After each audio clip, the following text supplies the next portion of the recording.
Nishikwa. My name is Jeff Laux, Indigenous Jeff Laux, Mishishagi, Anishinabek, in Dunjaba.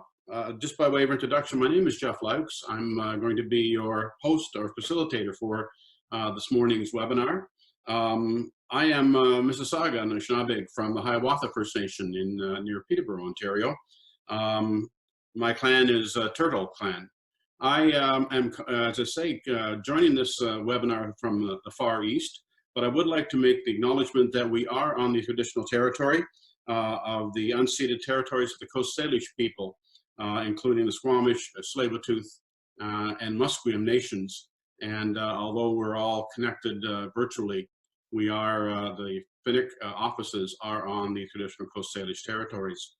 You may have some technical difficulties this morning, and I would just ask you to bear with that. We find that as the volume has increased and everybody is using technology, sometimes there may be some difficulties with the internet, and please be patient. Hopefully it will all work through. I would also just want to just tell you that over the course of the morning, there will be an opportunity for you to ask questions. There is a prompt, an icon on the bottom of your screen that shows Q&A. If you wish during the webinar, go ahead and post your questions. I'll collect them as we go through, and then when the presentations are done, I'll be able to pass them back, and we'll pose them back to the individuals that are our presenters today. We have two presenters with us now. We're missing our third, but hopefully he's on his way. And they'll do their own introductions here in a few moments, but our first presenter up and leading this conversation will be Sylvia Olsen. I'll get Sylvia to wave to everybody. Our other presenter is Eyvette Elliott, and Eyvette is from Cowichan. She will also do her introductions and presentations, hopefully, not hopefully, when she starts this. Our third presenter that you saw on the flyer for the day was Chief Mark Point. And somehow we've lost Chief Mark right now. We're not sure what's happened with him, whether he's been called away to an emergency or whether there are some things happening in the community. We're not quite sure. I don't believe he's on the golf course, but we hope that he'll be available to us here very shortly. So with that, I'm going to stop talking, turn it all over to Sylvia, and say thank you to everybody for being a participant. Sylvia, before I give it to you, I should say one thing. The number I had for registrants on this webinar today was just over 220. I'm not sure who all has showed up and how many, but right now it's showing 100 and some odd participants. So welcome everybody, and thank you for being a part of this presentation. Sylvia, to you.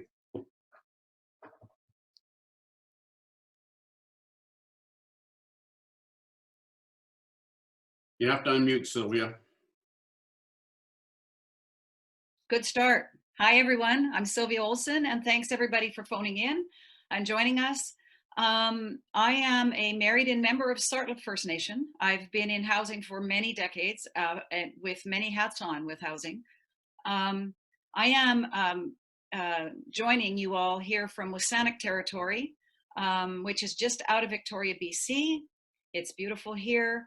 And enough perhaps about me. I have worked, maybe a little more about me. I have worked in First Nations housing, like I said, since the mid-90s. I have built, managed, written policies, and taught at Vancouver Island University, which is one of my favorite aspects of dealing with on-reserve housing. I'm here today mostly because in 2016, I graduated with a PhD in the history of government programs, on-reserve housing programs. That was the study I did for my PhD, looking at government programs. And that's the angle that I'm speaking from today, not from my experience on First Nation or my experience managing First Nations housing. Now, what we're going to do, given we don't have Mark, is Eyvette. It's interesting, we have the elder and we have a youth, and there are several places in the presentation that I'm going to make that Mark was going to join us and tell us some stories. And I am going to ask Eyvette in one of the instances to just to go with it, and we'll let her fill in for Mark, which is an interesting submission from her. So with that, and thank you, Eyvette, I'm going to start with a little preamble of my slides. I was a teenager in 1972 when I got married and moved to middle-class suburban Victoria, British Columbia, to Sartlip First Nation, where I lived and raised my family for more than 30 years. The question I had when I crossed the road to the reserve has stuck with me ever since. How could you do this, Canada? How is it possible that there is such a disparity between housing conditions from one side of the road to the other? And when you're 17, that's a hard one to figure out. Especially when you thought your country was pretty awesome, which I think most of us maybe still do to some degree. I've worked in the field of on-reserve housing since the mid-90s at home in Sartlip First Nation and across the country. And in 2010, I got tired of focusing on the First Nations housing delivery side of the problem. I went back to university with my question: how has Canada allowed such conditions to persist for almost 100 years? The answer was the Indian Act. We blame the Indian Act for everything, and it's true. But I soon discovered that it wasn't the act only. It was the decisions that were made year after year, Indian agent after Indian agent, government housing program after government housing program. It was a system that had become so entrenched that it was almost invisible. All people, however, can see is the substandard houses. Federal Indian housing policy is one of the most flagrant manifestations of colonialism in Canada. Not only because in many ways government still remains in control of much of its delivery, and not only because its programs are inadequate and sometimes actually inappropriate, but maybe almost most importantly in the way that it has systematically removed the opportunity for First Nations to house themselves. Like all expressions of colonialism, the responsibility of on-reserve housing conditions has always been placed on First Nations, rather than on the system that was responsible for creating those conditions. In my research, I thought I was positioned as a non-Native person that has this experience to actually look, rather than at the experiential side of on-reserve housing, at the policy side. So that's what I did, and that's where this presentation is coming from. I look at from a 30,000-foot view, and I'm not saying that all First Nations houses are the same, and that they are all substandard. Every First Nation is not poor and struggling with their management. Many are highly effective, successful organizations. But in reality, housing has been delivered in this country from Ottawa. On-reserve housing has been delivered in this country from Ottawa as a one-stop shop for all First Nations across the country. If this presentation appears to be a broad generalization, it's because that's how housing has been approached on reserves. And it's the place I think we need to start when we're trying to figure it out. Three things I've come to believe through this process, 8 years of study after a lifetime of working in the field. One, to fix a problem, you need to know its history. Two, the intensity of the fix must match the intensity of the problem. And three, the on-reserve housing problem is the system, not First Nations. How Canada has allowed a race-based system to become entrenched. And the fix must be fundamental change in the structure, from government control to a system where First Nations are in the positions of authority where they can make their own housing decisions. The slides that we're going to go through take us decade by decade through Canadian on-reserve housing policy. Nothing might sound more dry to you. It's very exciting to me, and I hope I can excite you in it as well. I want to thank Des for the design of these, and Carrie Black for helping me produce this into a presentation, as you will see. And this isn't a presentation of a whole lot of lists of bullets, because that's not the kind of story that we're telling here. So the 19th century, thanks. The 19th century was a time, as you can see, when there were traditional houses. And there's an old Kickapoo saying from down in the States, and it says, by our houses, you will know us. If you just look at those houses, you can tell a whole lot about the people who live in them. And this is where Mark was going to tell us, because Mark's a Stolo chief, and he has memories of the houses that were built on the rivers in the Fraser Valley on stilts, to account for the river as it rose and or increased and decreased. And I'm just going to ask Eyvette, because I know she's interested in this as well, to tell us just a little bit and fill in for Mark here on some of the traditional housing images that come to her, or memories that come to her that she's been told. Hi, everyone.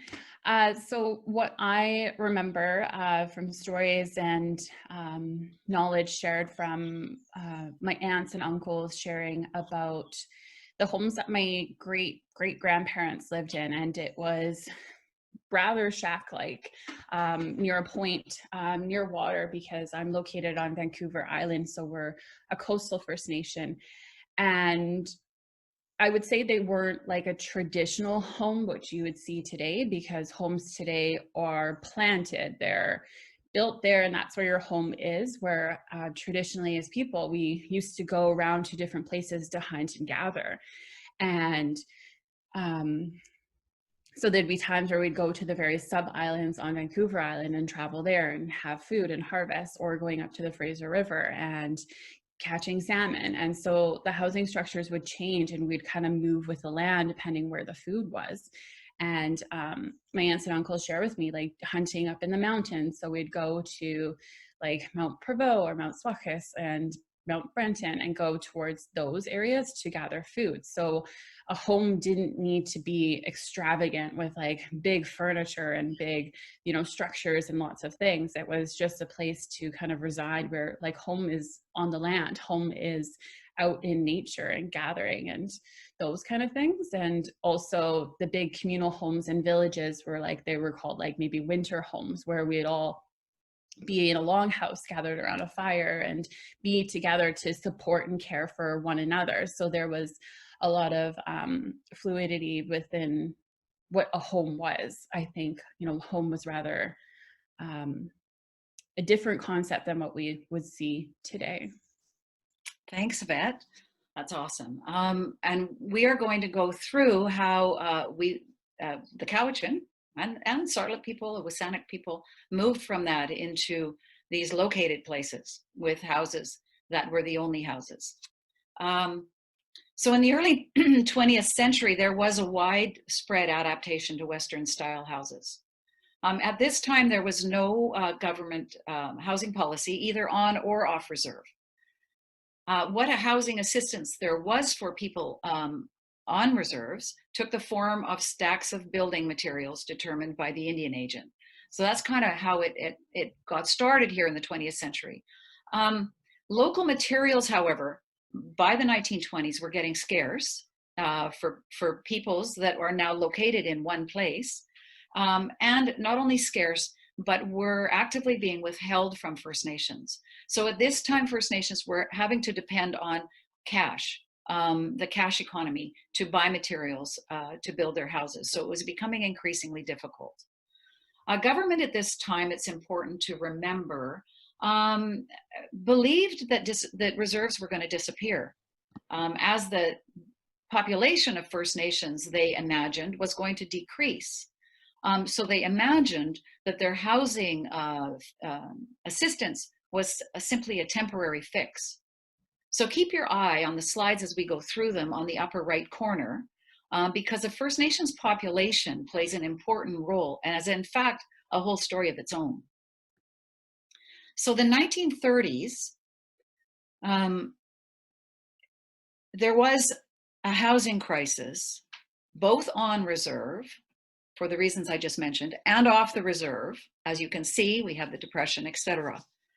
And Canada responded in two completely different ways to these crises. And that has in fact framed housing in this country ever since. The one housing system, because basically two housing systems emerged at this time. The one housing system for the mainstream was designed to create wealth, to improve access by improving access to financing, implementing building standards, creating jobs, and making housing an investment that was something most Canadians could afford. The second housing system that emerged in the 30s was for First Nations. And it was an ad hoc welfare system with no access to financing, no building standards, no thought for job creation. This system produced housing that did not create wealth. It in fact created poverty. By the 1940s, the war, we'll wait for the slide, the 1940s, the war brought a lot of housing innovation off reserve. There was lots of mainstream attention with really good programs for the veterans as they were coming home. These could have been easily adapted for the reserve conditions. But on reserve, the ad hoc welfare approach persisted. And we need to remember that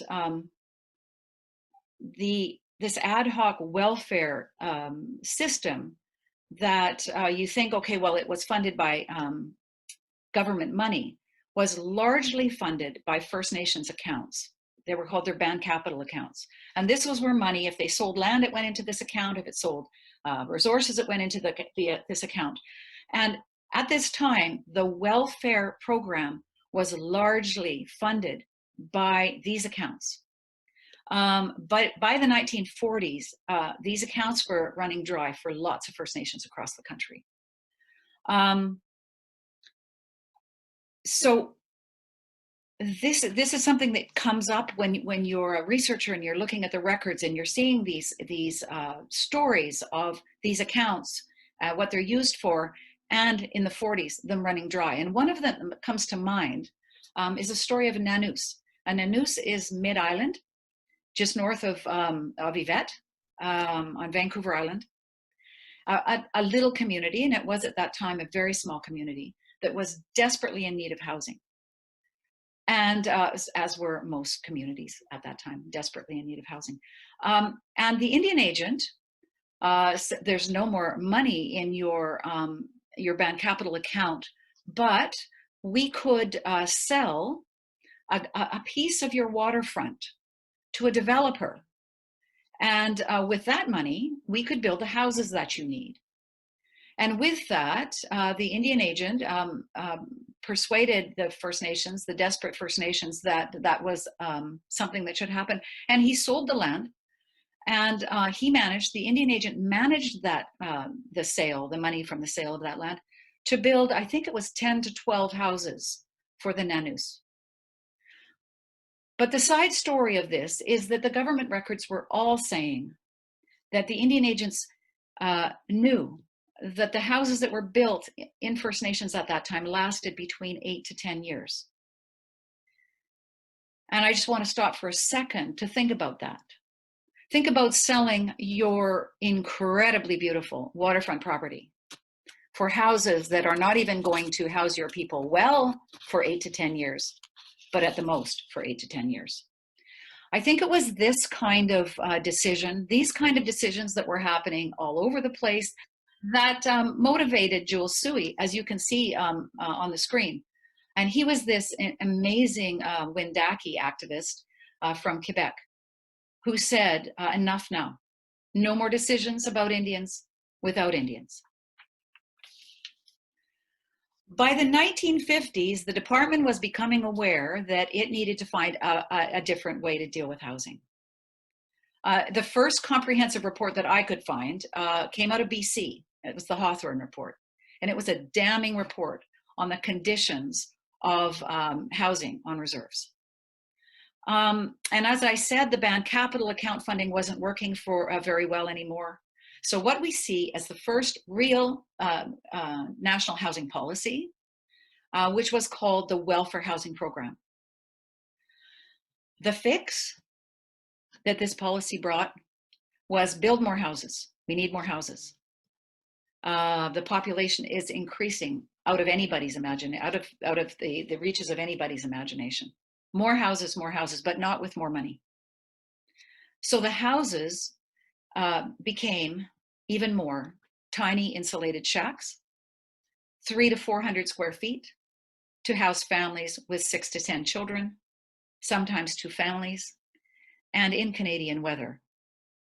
Now, I want to tie in what Eyvette told us, that temporary houses were something that First Nations knew about for a reason. But now what we have is we have these, what could be imagined temporary houses as permanent houses located in one place where families were going to live. It's not surprising that there was a TB crisis in First Nations at this time. And the records show that housing became a key justification for removing children to residential schools. When I was doing this research, I came across many stories, and one that won't leave me is the story of Clarence. In the records, you see letters going back and forth from Clarence to the Indian agent. Clarence lived in the Maritimes. He was a woodcutter. He had 10 children, and his family burned down. His family burned down.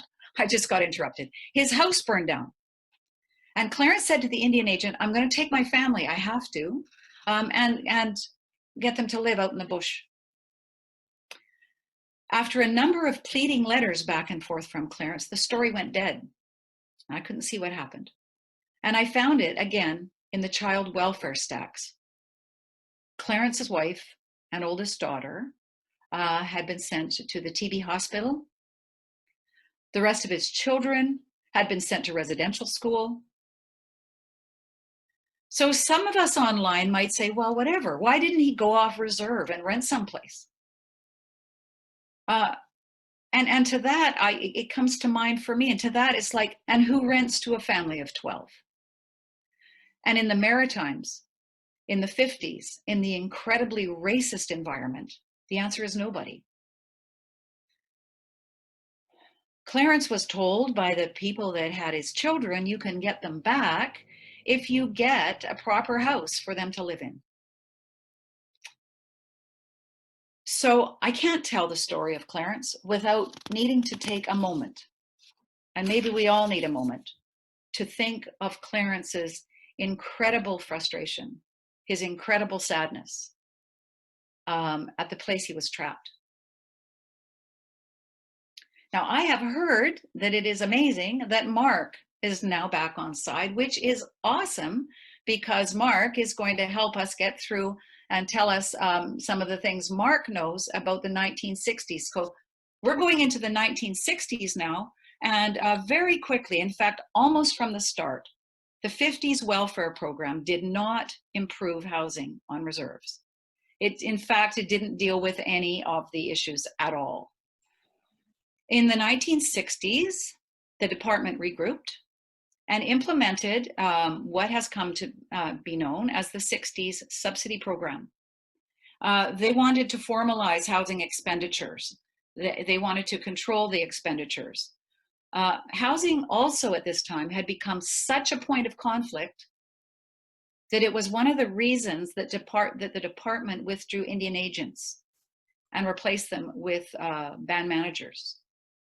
Government was looking for ways at this time to find distance from this problem that seemed indescribably difficult to deal with. Just a note before we go to Mark on his memories of the 60s. Housing also at this time was used as a key justification to remove children to foster homes in the 60s scoop. So with that, I'm going to go to Mark and get some of his memories of the 60s, both the 60s subsidy program and the shift to band managers in the 60s. And I think Mark might have even been one. Good morning, everyone. Thank you for allowing me to come in late. We can talk later about this. I didn't become a band manager until the early 70s, but I was around in the during the 60s.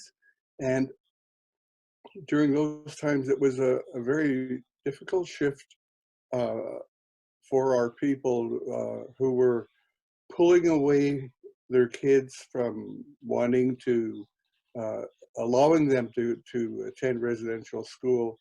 That event was beginning to unfold, because in the late 60s, I myself was sitting in the back of a pickup truck at St. Mary's Residential School. We lived in a 1-bedroom home that my parents built themselves, and the time was different. My mother was not happy with the residential school system, and she kept us home. There, we lived in cramped quarters with our grandparents, with an aunt that lived with us. We were a very independent family. I don't know if we were different than anybody else. We didn't take welfare at the time. We had a large garden. We had our own animals and fed ourselves. We even brought produce to the local agricultural depot that took strawberries, beans, raspberries, and things like that. We had a wood stove. We still had, at that time, we still didn't have running water in our house. We had to pack water. We had, like I said, we had an outhouse. So, and I come from a family of 10 children. To us, that was normal, and we traveled to neighboring communities to visit, and it was fairly normal at the time. It was normal for us to have a sack hanging between our doors, between our bedroom and the main part of our house. We didn't know we were poor. We were happy, and we had very, very little relationship with the Department of Indian Affairs at the time.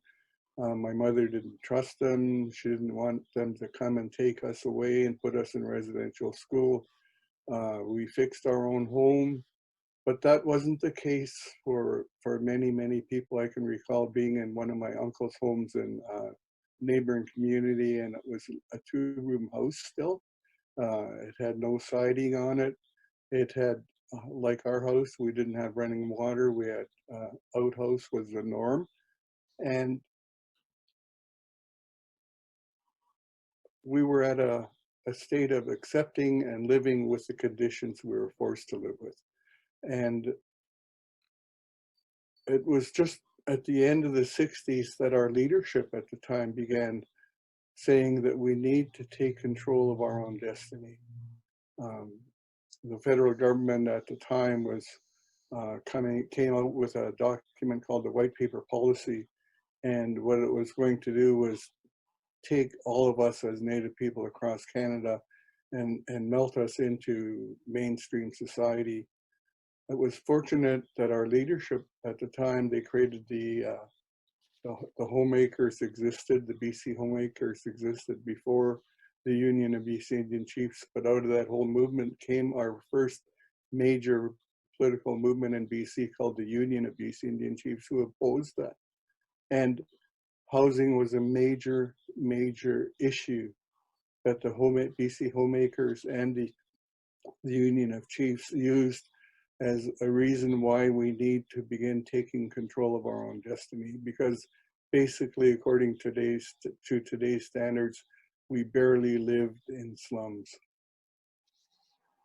Thank you, Mark. Thank you. And I'm really appreciative of going from the 30,000 foot observation point that a researcher does to the front room of the houses. Thanks for that, Mark. From the 1970s, moving to the 1970s, the 60s subsidy program that it doesn't appear that Mark's family necessarily took part in was failing to improve the housing conditions. And you're seeing a pattern here with the decade by decade, and each new policy that was implemented quickly failed to achieve its goals. So in the 1970s, we were in the era in mainstream of social housing in Canada. And then this was a big thing for Canada, and it changed housing in the mainstream. So in the mid-1970s, the Indian Department partnered with CMHC to transfer these mainstream social housing programs to the reserves. Just quickly, there's a lot you could say about them, but the programs were not adapted to the reserve circumstances. There was far too little funds to manage these programs. First Nations took on huge mortgages for the first time. The National Indian Brotherhood warned against this in no uncertain terms: do not saddle desperately poor communities with debt. But at this point, there were very few other options. And so many First Nations actually slowly got taken up these programs, but soon many First Nations were signing into these social housing programs. All the new housings were now rentals, which was also a foreign concept on reserves. These programs came with no wraparound services to help renters or to help deliver these programs. I'm going to diverge just slightly here for another aspect of what this looks like on the ground, and it's my own personal housing story. Because it was 1972 when I got married, and in 1973, Carl, my husband, was ready to build a house on a piece of property he had in Sartlip. And I was told when I first married him, he said, "I'm not raising my children in mainstream. I'm raising them on reserve. We're moving home." So I was a teenager, and I thought that was fine, let's do it. So we went to get a mortgage to build a house on this property, and we found out, Carl had already had a mortgage, we found out that you can't get a mortgage on a reserve. The bank said, go to your reserve and get a subsidy. So Carl went to the reserve, and he was told, you won't ever actually qualify for a subsidy because there's so many other people that are more needy than you are. But they said you can get in line for the subsidy. It used to be called the housing list. So he said, okay, let's do that. And they said, well, you can't actually get on the housing list until you live on the reserve. You can't live off the reserve. So Carl bought a trailer, and he pulled it in behind his parents' house. And then went back to Sartlip and said, now can we get on the housing list? And Sartlip says, no, well, yes, but you're not likely to get a house because now you have a trailer. You have somewhere to live. You're not living in someone's basement with 5 children with nowhere else to go. So you're not going to get to the top of this list very easily. So we went to Uncle Charlie. He's my single, white, well-fixed uncle. And he gave us a loan for the entire amount. That was the only way we were able to live on the reserve, where Carl had no intention of living anywhere else. This is when I saw for the first time the inside of a system that actively prevented. It didn't just only deliver inadequate programs, but it actively prevented people with initiative from housing themselves. In the 1980s, the social housing programs had already quickly proven to be problems on many fronts. There was some improvement in the housing conditions, a little bit of less overcrowding, but the government's new policy, unwritten really policy, but it was clearly a policy in the 80s, which was to withdraw from active involvement. What they started in the 60s with the withdrawal of Indian agents continued.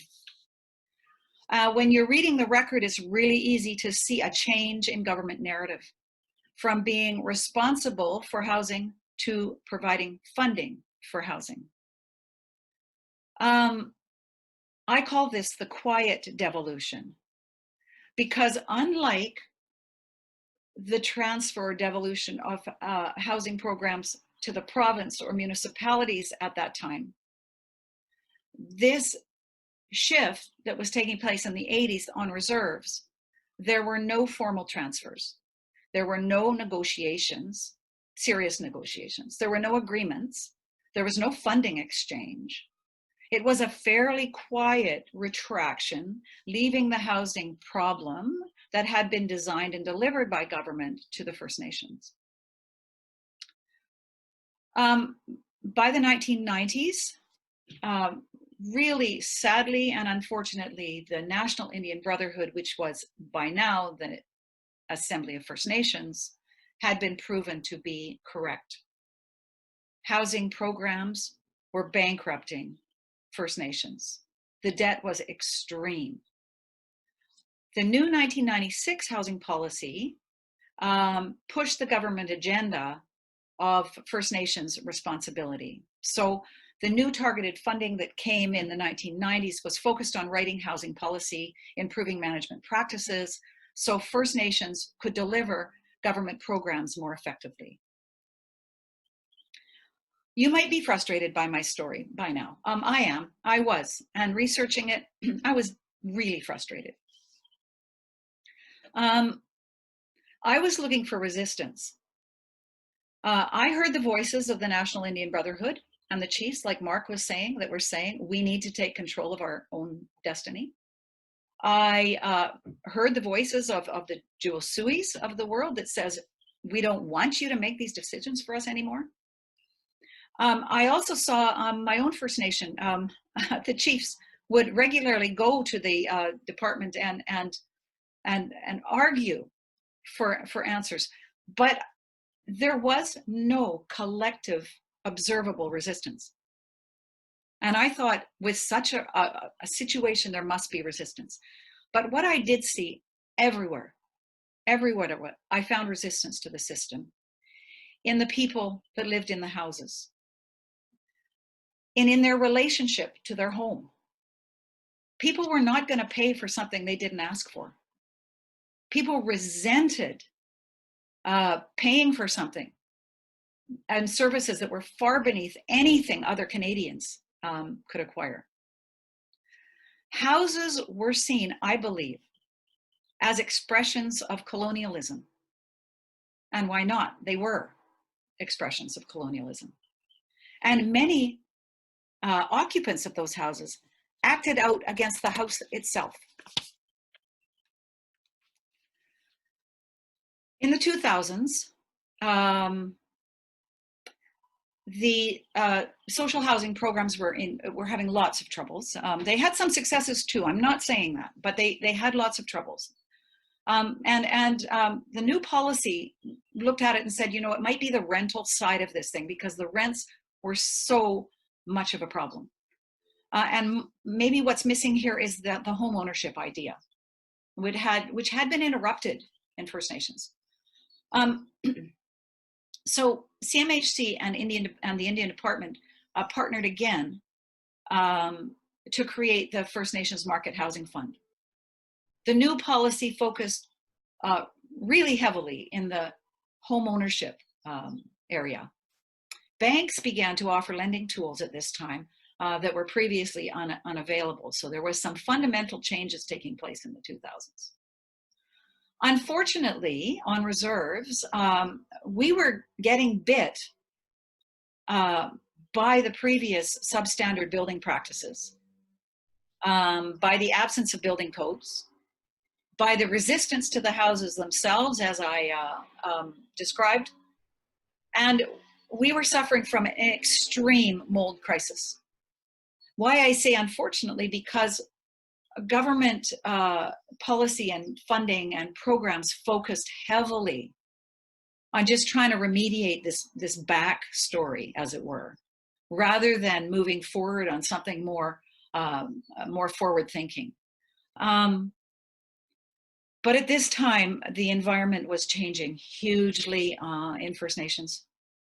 Organizations like the building officers, on the backs of what, or on this, in the same sort of vein as what Mark said with the homemakers, which was like one of the early fabulous First Nations organizations that just made a lot of change. We had the building officers, we had the housing managers, we had the finance officers, and these organizations were taking root in the 2000s.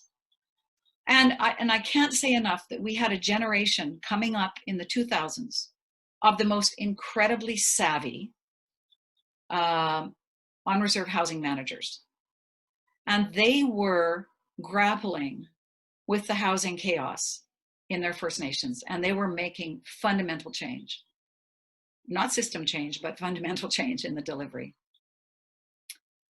The last decade that a historian can look at, because the next decade's the next decade to 2021, but looking at the 2010s, another new government housing policy was announced. This long line of government housing policy. And it was announced in 2016 when Carolyn Bennett, Minister of Indian Affairs, or whatever it was at that time, announced to the AFN Chiefs Committee on Housing and Infrastructure that the government was getting out of the business of service delivery. A new ministry called Indigenous Services Canada was legally created in 2019 to oversee the withdrawal of the federal government and to oversee the creation of First Nations institutions to deliver housing and infrastructure services on reserves. I think we have some of the team from the federal government, perhaps on this webinar, and I just want to do a shout out to them, because in front of us and in front of them, they have a task that in fact hasn't been done before. And this team is working extremely hard and extremely well to make this happen. And for that, I'm thankful. And it's not just us in BC, but First Nations all across the country are mobilizing to take over control of their housing. I think perhaps that this is the time in the timeline that the change might be taking place. And I'm going to hand it over to Mark because he is the vice chair, I think, or the co-chair or something of, I don't know what your title is, of the group in BC that is taking on this job. And Mark is going to tell us about what's happening in BC.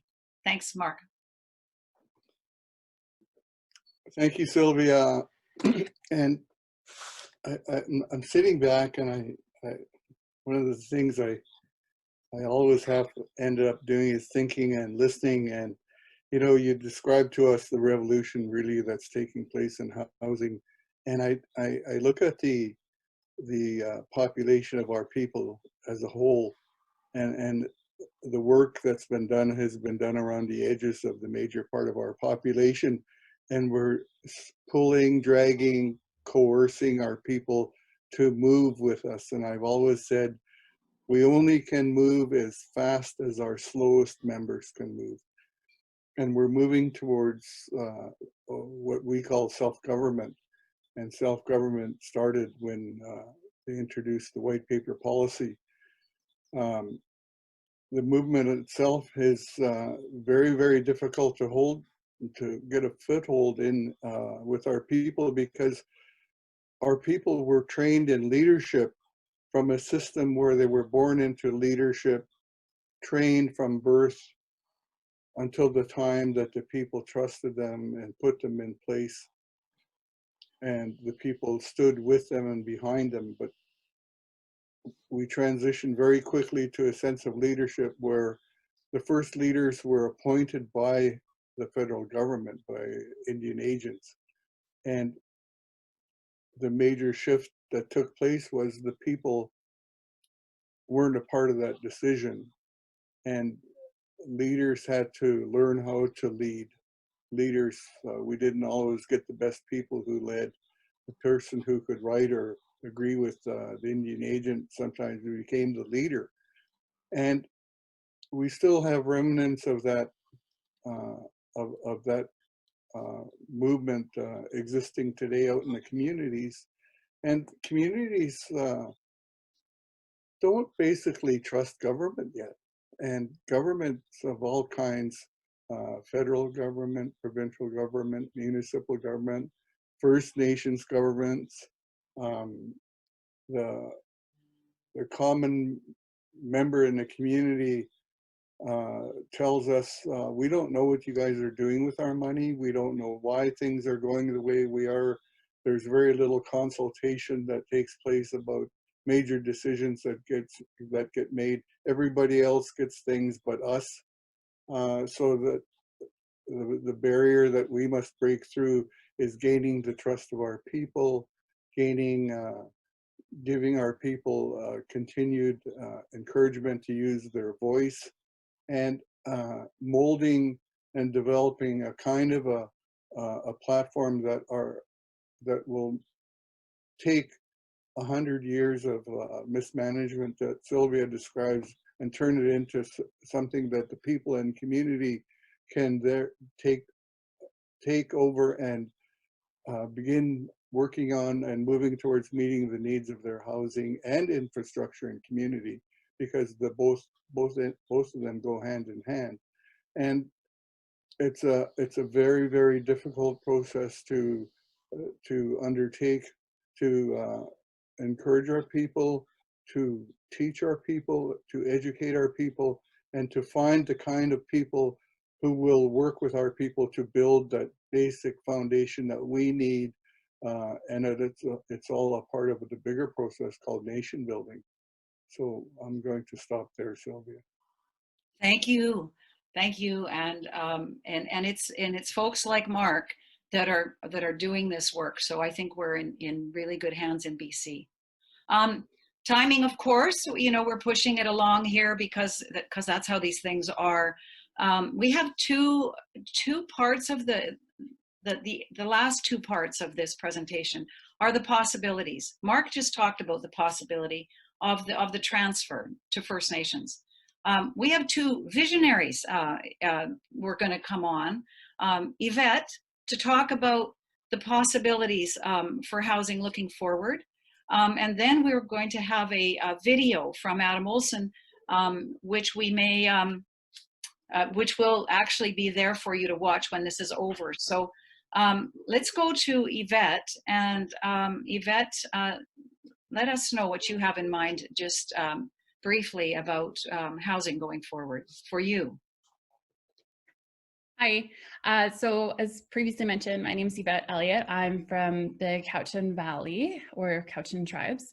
And for me, housing has always been an interest of mine, just because how our reserves and how our communities are structured, it poses many barriers to creating a thriving and healthy community.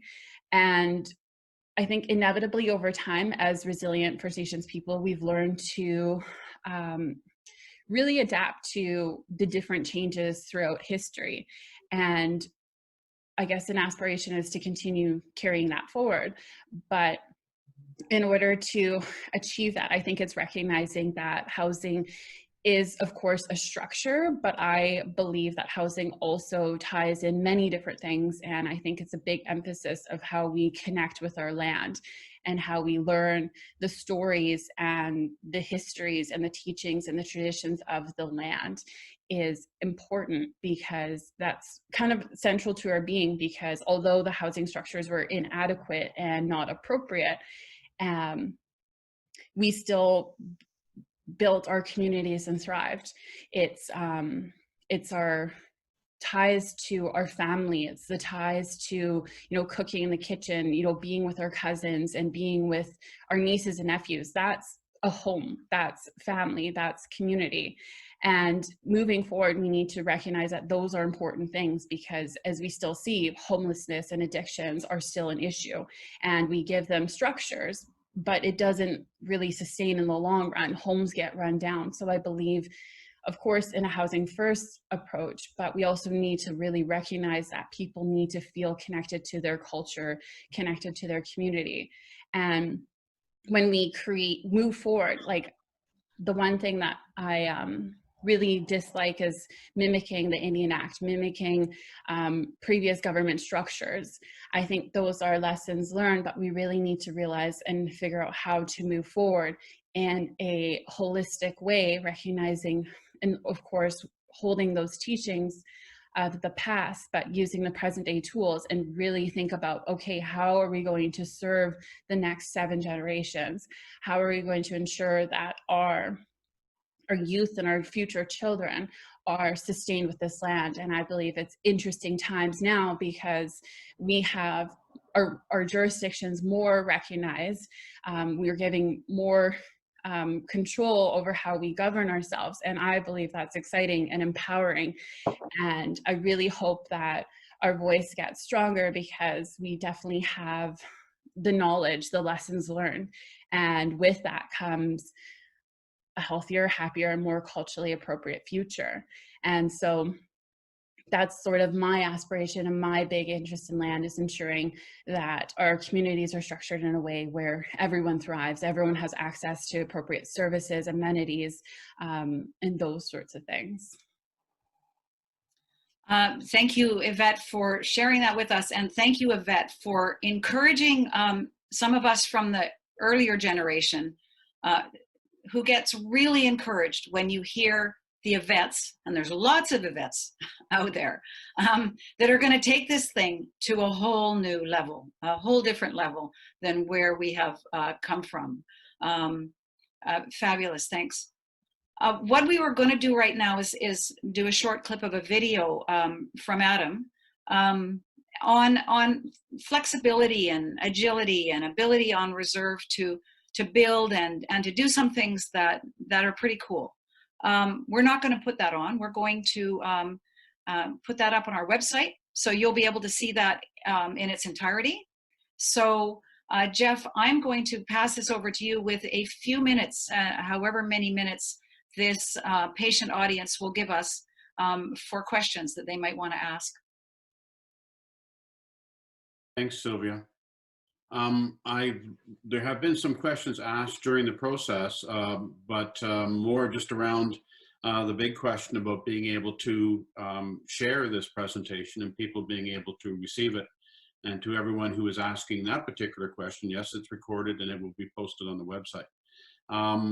We haven't had any major questions coming in. Everybody, I think, has been listening attentively to what you've had to say. The one question, I guess, that might come to mind for people is, what do you see different going forward in the work? And this is maybe where Mark can answer this question. In the work that the First Nations Housing and Infrastructure Council is doing now, that will be a major shift or change from those years that you just described, Sylvia, in your presentation. And Mark, maybe that's something you can answer as to the work of FNHIC. What will be different in the work going forward that we would see some changes to the things that Sylvia has talked about?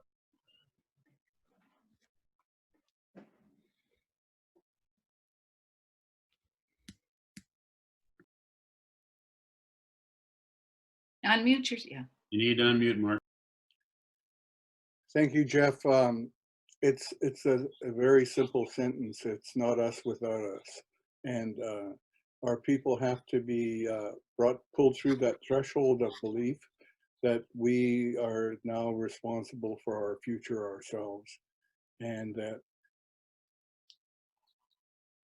we on the coordinating side of things are smart enough to recognize and realize that we must also educate, be patient, and work with community and give them the tools to begin that process themselves, so that we don't make the same mistakes that previous governments have made and just given a program over and said, here, run with it, without knowing and understanding that they also need to be trained and taught to do this work themselves. So it's like taking our own family, and we're not just going to take a car and give it to our teenage child and say, there you go. We hope and nurture that and pray that we do the right things as people who've been the front part of the movement, and that are going to be passing all of this on to the people who are going to carry the movement, and that we've done our part and understood that they need to be trained and taught and trusted. Osia. The questions are coming in fast and furious right about now. So let me ask just a few here on behalf of some of the folks who are asking. The one question is, in order for HIC to do all the things that you've been talking about, when will HIC be assuming full operation? And the other question is, as one person asked, we have land, we have people, we have water, leadership, managers, etc. What they don't have is money. And to put in things like the infrastructure, water lines, and septic. So the questions are around money, the questions around timing for the beginning of FNHIC. There's another question here, and I'll put them in as time permits. What's being done to change the standards of the construction and the contractors on reserve? In this case, this question is coming about attitudes on the quality of the building. So Sylvia, you mentioned in the early days, the quality of construction and the longevity of the buildings, but what's being done to address that? So Sylvia, I saw your hand up. You can take the one, and then maybe Eyvette, given that she's new into this and taking on this role as a housing manager, can answer the question about funding and answer the question about how to address contractors, etc. Sylvia, do you want to go first? Eyvette's in land, but that's okay. She was an all-star student at the Vancouver Island Housing Managers Program, so that's okay. I'll take the question actually about funding, funds and money. We have in the past, as my sorry story has described, been largely a funded program, one-stop shop funding. So how will this in the future, when First Nations take over, change that? There is no intention of the people across the country, and I know there's other people from other regions that are doing the same work on the line here as well. There's no intention of being 100% government funded anymore. And that doesn't mean that that we will keep going, or that the housing authorities will not keep harping the government for as much funding as you can get. But there is other ways of funding, other ways of financing, and these are things that First Nations housing and infrastructure haven't explored. So so I think the whole finance funding picture is one of the most exciting. It's going to explode when it is not simply seen through the eyes of the government funnel of funding. So that would be my answer to that. And the other thing in terms of timing, some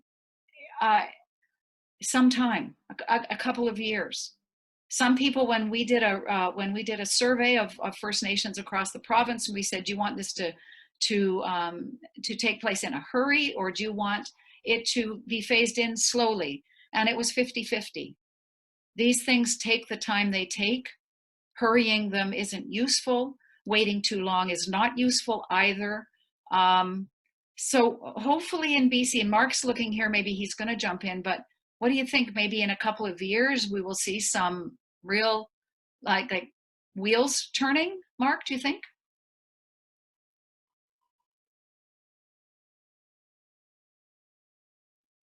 Mute button, Mark. There we go. I just got 2 screens yesterday and I'm still totally confused.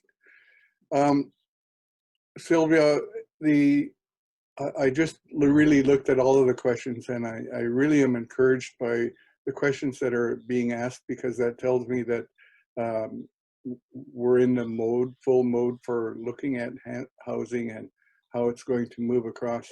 And my really quick answer for the whole process is that we can only respond to the questions and the needs of community, and the more community is mobilized to begin thinking in this process in this manner, that we can do this ourselves. We can do this ourselves, but we can't do it without you.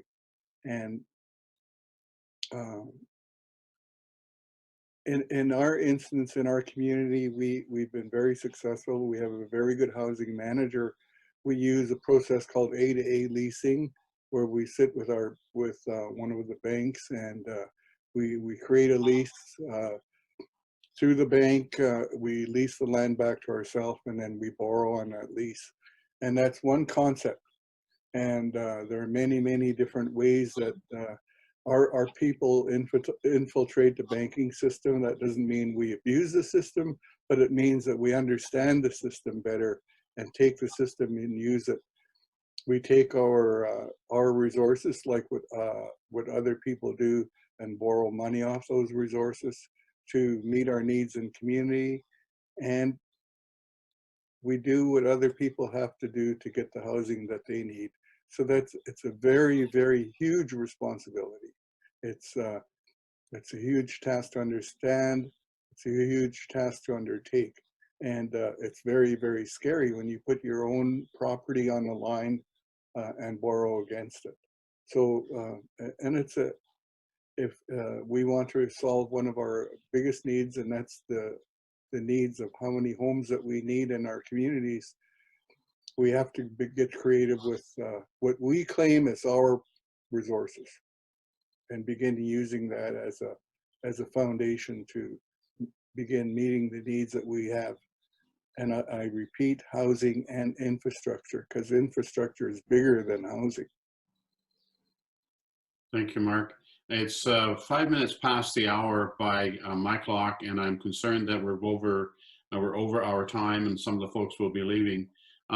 For everyone who is asking questions, first, thank you very much for that. We will be posting a response to all of the questions that are asked. So I apologize if your question doesn't get responded to in this particular fashion. I'm going to take, though, a moment, because it's one question here that is near and dear to my heart, and I think gets asked a lot by others, is what do we do about those folks, those citizens of First Nations who don't live on reserve, those who are living in urban areas, those who are live away? What programs and policies or approaches are we looking at that may help address those of our community who don't live at home? And I could do that if we can wrap that up in a couple of minutes, and then we'll end it also. It's just, I see we still have 118 people participating. So I asked that question of both Sylvia, Eyvette, and Mark, if we could just, in 2 words or so, what can we do for those who live away? Not 2 words, but a few more words than that. The project that Mark's talking about of transferring housing and infrastructure to a First Nations institution includes all citizens. Mark's a chief, so he's going to talk about that part, but the chiefs are saying all our citizens are part of this discussion. Now, what that means, because there's services on and off reserve, and they're different, they're provincial, there's jurisdictional issues. So my answer for that is that we are beginning working together with BC out here, working together with BC Housing. We are embarking, as Jeff knows, he's going to be working with us to start researching together, including the housing deliverers, AMA, and these. Working together is it. That's it. Are we going to be in charge? We don't know that yet. But the answer to that is, for the first time in my knowledge, and I'm not young, that these different segments, I'm younger than you though, Jeff, these different segments are talking together and saying we need to work together. So if that's not a giant step, I don't know what is. So I'm encouraged by that. Thank you. Eyvette, do you have anything you want to add? Yeah, that question makes me really excited because I've definitely lived off reserve and I lived in urban areas, and it takes, you know, ultimately it really takes a personal initiative too. I have always stayed connected to my community. I, you know, travel an hour back to a community information night. I go to the community meetings and I do get involved. And whenever possible, I also go to like municipal meetings or other local government meetings whenever I can, or participate in those conversations. And I think it's important to create a presence, and, you know, ultimately it's just showing up and speaking your piece, or saying, you know, the stories of the land, and really bringing life to those experiences. This is a particular interest of mine. I'm pursuing master's studies, and government relationships at all levels is critical to First Nations in many areas related to well-being, health, you know, housing, land. Those are important things to asserting our jurisdiction and our rights as First Nations people. Thank you. Last word to you, Mark. Okay, thank you. It's we've lived in our own little tunnels, and we've emerged, and just for the people out there, the province of BC has approved UNDRIP and has taken the position that they will work with and support First Nations peoples in our communities and off reserve, and that is really encouraging. That opens the door for us to leave our reserve to help our people off reserve, because before we were restricted by the Indian Act to on reserve only. And so that's an area now that's emerging, and we are communicating and put it out there that our organization is going to help and work with all of our people on and off reserve, even if you live in Australia. Thanks, Mark. Well, we still have a good number of people on the line, and I know we're way past our end time on this. So first of all, we'd like to thank all of our panelists for taking the time out today, Sylvia, Eyvette, and Chief Point, for being part of this panel and this presentation. Many of the comments that we've got online are very positive about your presentation and the information, and a lot of people looking for things like Sylvia's thesis and the recording of this and more information. So this is a positive response, and I thank everybody for your participation on the panel, and especially everybody out there in the ether who is watching this or participating with this.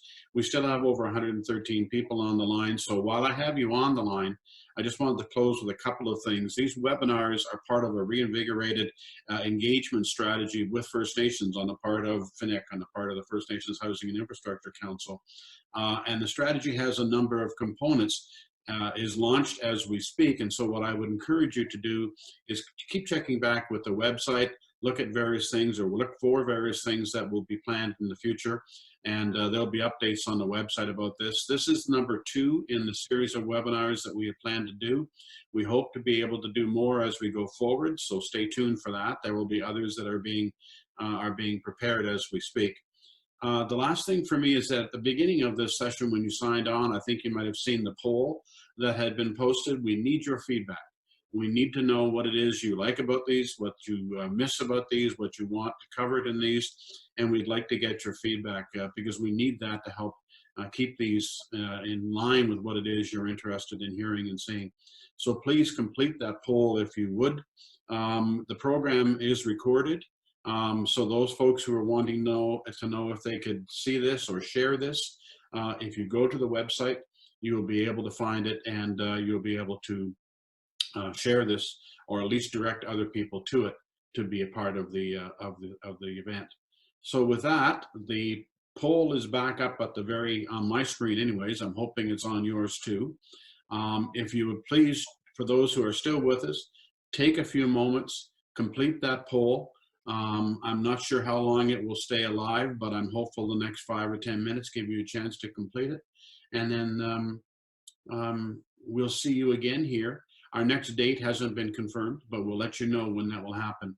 On behalf of everybody at the Housing Infrastructure Council, thank you very much for being a part of this morning, and we look forward to seeing you again. Bama P.